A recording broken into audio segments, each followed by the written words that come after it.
All passengers for Flight 103 to Nashville, Tennessee, please proceed to gate 17 for boarding.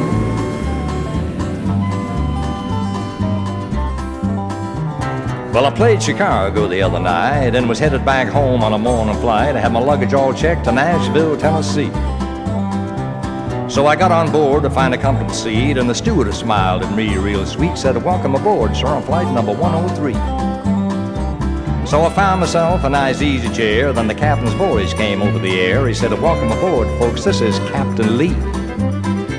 Said the weather's kinda nasty down here, but where we're going it should be clear, and the time in Nashville right now is 3:30. Now I've flown hundreds of times before, but friend, when I heard them engines roar, I buckled down that old seatbelt good and tight.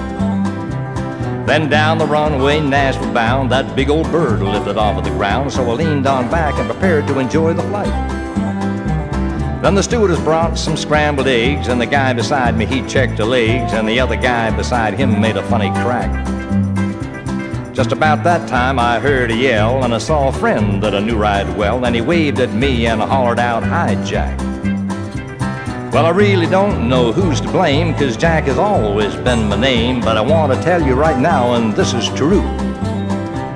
Had I known the problems that were coming to me just for being on flight number 103, I'd have wished my ma and pa had to call me Sue. The stewardess screamed and then threw the eggs all over the guy that had checked her legs, and spilled hot coffee all down over some woman's dress. Then a voice come over that intercom, "Some nuts aboard, and he's got a bomb," and 13 people had cardiac arrest. The air police jumped on me real fast, and the pilot, he started to dump in the gas, and my buddy that hollered at me, well, he just froze.